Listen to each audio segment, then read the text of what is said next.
I had just finished the swim at my first Ironman when I saw something on the shore that stopped me in my tracks. A prosthetic leg, just lying there at the edge of the lake, and it completely changed how I think about strength. I remember slowing down, not stopping completely, but pausing long enough for the thought to land. What the? Somewhere in the water was a person swimming this 3.8 kilometer section with one leg.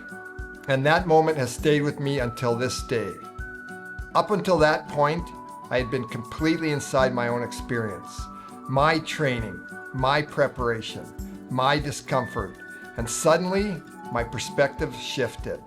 Not because something dramatic happened, but because I noticed something I hadn't expected to see. There was no rush of emotion, no inspirational soundtrack in my head, just a quiet recalibration and feelings of admiration.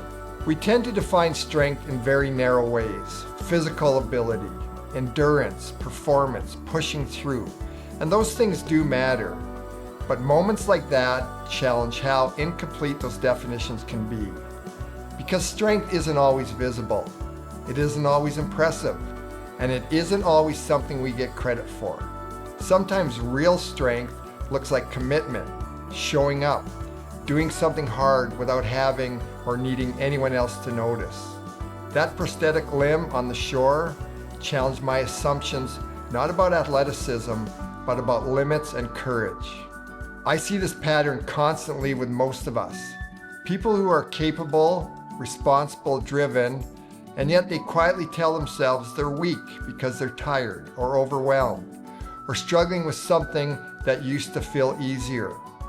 We often confuse struggle with failure, and we measure ourselves against definitions of strength that don't leave room for being human.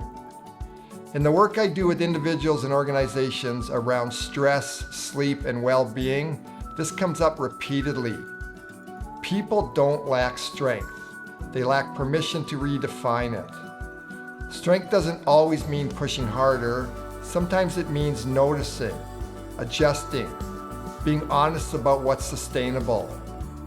That moment by the lake reminded me that we don't get to judge strength from the outside, and we certainly shouldn't judge our own strength based on comparison. I've thought about that prosthetic leg many times since, not as inspiration in a dramatic sense, but as perspective. That athlete didn't redefine strength by doing something extraordinary, although what they accomplished was amazing. They redefined it by showing up and believing in their own strength and determination. Here's the question worth sitting with. Where might you be underestimating your own strength? Not because you aren't capable, but because you're measuring it the wrong way. If this hits home for you, I created something that goes a lot deeper. My course, Why Power, walks you through how to build real sustainable resilience. Not the just push harder kind, but the kind that actually lasts. You can check it out at rtjwellness.com. I'll drop the link in the description below. These are the kind of conversations I have every day with individuals, teams, and organizations around stress, resilience, and well-being. If this resonated with you, do me a favor. Drop a comment below and tell me where you have been underestimating your own strength. I genuinely love to hear your story. And if you know someone who needs to hear this right now, send it to them. Hit subscribe if you want more conversations like this one, and I'll see you in the next video.